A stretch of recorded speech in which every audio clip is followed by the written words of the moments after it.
ಕರ್ತನಾದ ಯೇಸು ಕ್ರಿಸ್ತನ ನಾಮದಲ್ಲಿ ನನ್ನ ಪ್ರೀತಿಯ ವಂದನೆಗಳನ್ನು ತಿಳಿಸ್ತೇನೆ. ಪ್ರೀತಿಯುಳ್ಳ ದೇವಜನರೇ, ಈ ಒಂದು ಮುಂಜಾನೆಯಲ್ಲಿ ದೇವರ ವಾಕ್ಯವನ್ನು ನಾವು ಧ್ಯಾನ ಮಾಡುವ ಹಾಗೆ ದೇವರು ನಮಗೆ ಸಹಾಯ ಮಾಡ್ತಾರೆ. ಕಳೆದ ದಿನಮಾನಗಳಲ್ಲಿ ನಾವು ವಾಕ್ಯಗಳೊಂದಿಗೆ ಧ್ಯಾನ ಮಾಡುವಾಗ ಪವಿತ್ರಾತ್ಮ ದೇವನು ಅನೇಕ ಸಂಗತಿಗಳನ್ನು ನಮಗೆ ತಿಳಿಯಪಡಿಸಿದ್ದಾನೆ. ಈ ದಿನವೂ ಕೂಡ ದೇವರ ಆತ್ಮನು ನಮಗೆ ತಿಳಿಸ್ಲಿಕ್ಕಿರುವಂಥ ವಾಕ್ಯಕ್ಕಾಗಿ ನಾನು ದೇವರಿಗೆ ಸ್ತೋತ್ರ ಮಾಡ್ತೇನೆ. ಪ್ರಿಯ ದೇವರ ಮಕ್ಕಳೇ, ಈ ದಿನದಲ್ಲಿ ಅಪೊಸ್ತಲರ ಕೃತ್ಯಗಳಲ್ಲಿ 5ನೇ ಅಧ್ಯಾಯದ ಕಡೆಗೆ ನಾವು ನಮ್ಮನ್ನು ತಿರುಗಿಸ್ಕೊಂಡು ನಮ್ಮ ಸತ್ಯವೇದವನ್ನು ಈ ಅಧ್ಯಾಯದಲ್ಲಿ ಪ್ರಾಮುಖ್ಯವಾದಂಥ ಒಂದು ಸಂಗತಿ ಏನಂತ ಹೇಳಿದ್ರೆ, ಇಲ್ಲಿ ಅನನ್ಯ ಮತ್ತು ಸಪ್ಪರಳು ಎನ್ನುವಂಥ ಒಂದು ಕುಟುಂಬ ಇದೆ. ಬಹಳ ಪ್ರೀತಿಯ ಕುಟುಂಬ.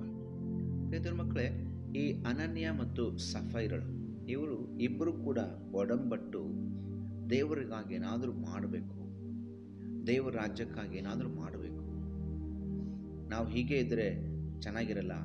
ನಾವು 4ನೇ ಅಧ್ಯಾಯದ ಕೊನೆ ಭಾಗದಲ್ಲಿ ನೋಡ್ತೇವೆ, ಅಲ್ಲಿ ನಮ್ಮ ಸಭೆಯಲ್ಲಿ ಅನೇಕ ಕಾರ್ಯಗಳನ್ನು ಮಾಡಿದ್ದಾರೆ. ಅವರಿಬ್ಬರು ಮಾತಾಡ್ಕೊಳ್ತಾ ಇದ್ದಾರೆ, ಗಂಡ ಹೆಂಡತಿ ಅನೇಕ ಸಂಗತಿಗಳನ್ನು ಮಾಡಿದ್ದಾರೆ. ಸೊ ನಾವ್ಯಾಕೆ ಸುಮ್ಮನೆ ಇರೋದು, ನಾವು ಏನಾದರೂ ಮಾಡೋಣ, ದೇವರಿಗೆ ಏನಾದರೂ ಮಾಡೋಣ ಎನ್ನುವಂಥ ಒಂದು ಮನಸ್ಸಿನಲ್ಲಿ ಅಂದುಕೊಂಡು ಇಬ್ಬರು ಕೂಡ ಒಡಂಬಟ್ಟು ತಮಗಿರುವಂಥ ಆಸ್ತಿಯನ್ನು ಮಾರುವುದನ್ನು ನಾವು ನೋಡ್ತಾ ಇದ್ದೇವೆ.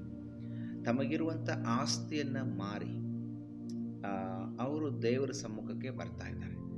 ನಾನು ಅಂದ್ಕೊಳ್ತೇನೆ, ಇಲ್ಲಿವರೆಗೂ ಅಪೊಸ್ತಲರ ಆದಿ ಸಭೆಯಲ್ಲಿ ಮರಣ ಎನ್ನುವುದು ಸಂಭವಿಸಿರಲಿಲ್ಲ.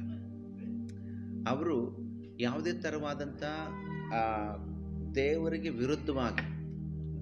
ವಿರುದ್ಧವಾಗಿ ಯಾವುದೂ ಕೂಡ ಅಲ್ಲಿ ನಡೆಯುವುದನ್ನು ಅಥವಾ ದೇವರಿಗೆ ವಿರುದ್ಧವಾಗಿ ನಡೆದಾಗ ಅಲ್ಲಿ ಏನು ಸಂಭವಿಸುತ್ತೆ ಅನ್ನೋದನ್ನು ಅವ್ರು ನೋಡಿಲ್ಲ.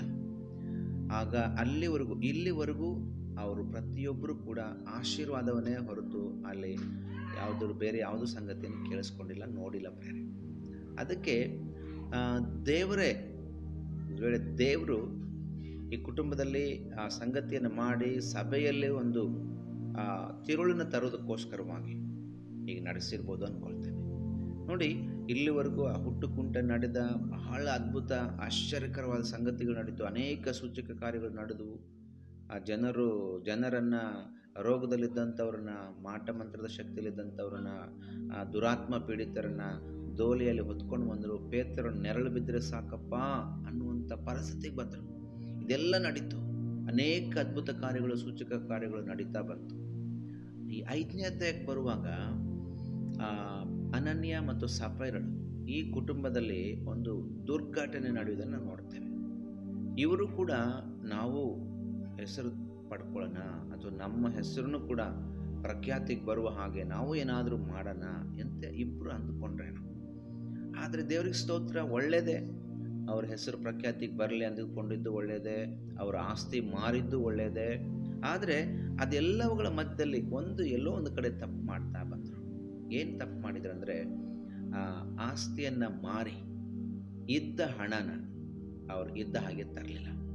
ಏನು ಮಾಡಿದರು, ಅರ್ಧ ಭಾಗವನ್ನು ಮುಚ್ಚಿಟ್ರು, ಅರ್ಧ ಭಾಗವನ್ನು ಪೇತ್ರನ ಬಳಿಯಲ್ಲಿ ತಗೊಂಡು ಬಂದು, ಸೇವಕನು ಪೇತ್ರನು ಕೂತ್ಕೊಂಡಿದ್ದಾನೆ, ಅವರ ಬಳಿಯಲ್ಲಿ ತಗೊಂಡು ಬಂದು ಅನನ್ಯನು ದುಡ್ಡನ್ನು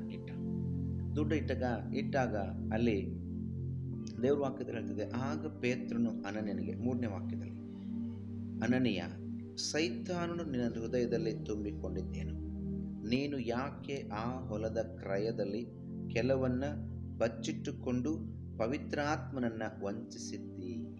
ನೋಡಿ, ಇಲ್ಲಿ ದೇವ್ರ ವಾಕ್ಯ ಹೇಳ್ತದೆ, ಇವರು ಪವಿತ್ರಾತ್ಮನನ್ನು ವಂಚಿಸಬೇಕೆಂದಿದ್ದೆ. ಪವಿತ್ರಾತ್ಮನ ವಂಚನೆ ಮಾಡಿದರು. ಯೇಸು ಸ್ವಾಮಿಯನ್ನು ವಂಚಿಸಿದರೂ ಕೂಡ, ಯೇಸು ಸ್ವಾಮಿಯನ್ನು ಅವಮಾನ ಮಾಡಿದರೂ ಕೂಡ, ಯೇಸು ಸ್ವಾಮಿಗೆ ಹೀಯಾಳಿಸಿದರೂ ಕೂಡ ಒಂದು ಲೆಕ್ಕದಲ್ಲಿ ಕ್ಷಮಾಪಣೆ ಉಂಟು. ಆದರೆ ಪವಿತ್ರಾತ್ಮನನ್ನು ವಂಚಿಸುವಾಗ, ಪವಿತ್ರಾತ್ಮನಿಗೆ ಅವಹೇಳನ ಕಾರ್ಯ ಮಾಡುವಾಗ ಅಲ್ಲಿ ಏನಿಲ್ಲ, ಕ್ಷಮಾಪಣೆ ಅನ್ನುವಂಥದ್ದೇ ಇಲ್ಲ. ಡೈರೆಕ್ಟ್ ಅಲ್ಲಿ ಮರಣನೇ ಸಂಭವಿಸೋದನ್ನು ನೋಡ್ತೇವೆ. ಈ ಅಧ್ಯಾಯದಲ್ಲಿ ಅದನ್ನು ನಾವು ನೋಡ್ತೇವೆ. ಇದು ಸಭೆಯಲ್ಲಿ ನಡೆದ ಸಂಗತಿ ಪ್ರೇರೆ, ಸಭೆಯಲ್ಲಿ ನಡೆದ ಸಂಗತಿ. ಪವಿತ್ರಾತ್ಮನನ್ನು ವಂಚಿಸಿದಾಗ ಸಭೆಯಲ್ಲಿ ನಡೆದಂಥ ಮೊದಲನೆಯ ಒಂದು ದುರ್ಘಟನೆ ಇದು. ಇಲ್ಲಿವರೆಗೂ ದುರ್ಘಟನೆ ಅಂತ ಹೇಳುವಾಗ ಜಸ್ಟ್ ಸೇವಕರನ್ನ ಹಿಡಿದಿದ್ರು, ಅವ್ರನ್ನ ಹೊಡೆದ್ರು, ಅವ್ರನ್ನ ಅವಹೇಳನ ಮಾಡಿದರು, ಅವ್ರನ್ನ ಹೊಡೆದು ಕೈ ಬಿಟ್ಟರು. ಆದರೆ ಇದೆಂಥ ದುರ್ಘಟನೆ ಅಂದರೆ ಅವರ ಇಬ್ಬರ ಪ್ರಾಣನೂ ಕೂಡ ಕಳ್ಕೊಳ್ಬೇಕಾಗ್ತದೆ. ಅವರಿಬ್ಬರು ಸತ್ತೋಗ್ತಾರೆ. ಗಂಡ ಹೆಂಡತಿ ಇಬ್ಬರು ಕೂಡ ತಮ್ಮ ಪ್ರಾಣವನ್ನು ಕಳ್ಕೊಳ್ತಾರೆ. ಕಾರಣ ಏನಂದರೆ ಪವಿತ್ರ ಆತ್ಮನನ್ನು ವಂಚಿಸಿದರು.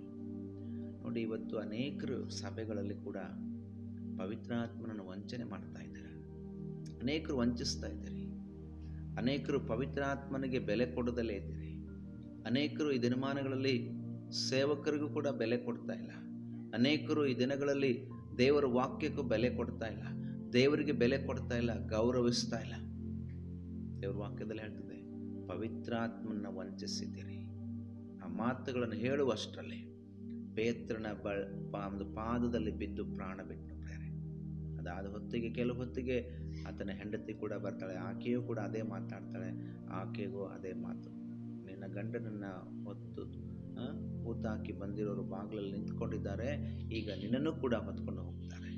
ಅದೇ ಮಾತು ಕೇಳುತ್ತಲೇ ಅವಳು ಕೂಡ ಬಿದ್ದು ಪ್ರಾಣ ಬಿಡ್ತಾಳೆ. ನೋಡಿ, ಪವಿತ್ರಾತ್ಮನನ್ನು ವಂಚಿಸುವಾಗ ನಮ್ಮ ಪ್ರಾಣವು ಕೂಡ ನಮ್ಮಿಂದ ಹಾರಿ ಹೋಗ್ತದೆ.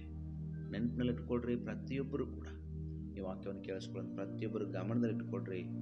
ದಯವಿಟ್ಟು ಪವಿತ್ರಾತ್ಮನ ನಂದಿಸ್ಬೇಡ್ರಿ ಪ್ರಿಯರೇ. ಪವಿತ್ರಾತ್ಮನಿಗೆ ಅವಹೇಳನ ಮಾಡಬೇಡ್ರಿ ಪ್ರಿಯರೇ. ದೇವರು ನಿಮ್ಮನ್ನು ವಿಶೇಷವಾಗಿ ಆಶೀರ್ವಾದ ಮಾಡಲಿ.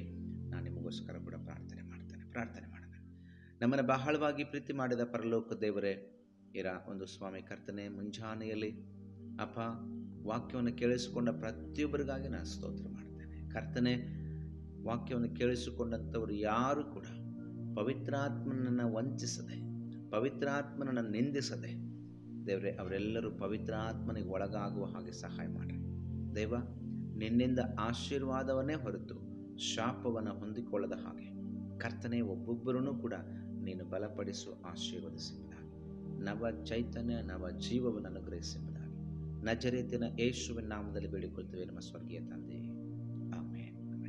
Price the lord. ದೇವರ ಮಕ್ಕಳೇ, ದೇವರು ನಿಮ್ಮನ್ನು ಆಶೀರ್ವಾದ ಮಾಡಲಿ. ಈ ಮಾತುಗಳನ್ನು ಮರಿಬೇಡ್ರಿ. ಇದು ದೇವರ ಮಾತಾಗಿದೆ. ಇದನ್ನು ಧ್ಯಾನ ಮಾಡಿರಿ. ಅನೇಕ ನಿಮ್ಮ ಫ್ರೆಂಡ್ಸ್ಗಳಿಗೆ ಶೇರ್ ಮಾಡಿರಿ. ದೇವರ ನಿಮ್ಮನ್ನು ಆಶೀರ್ವಾದ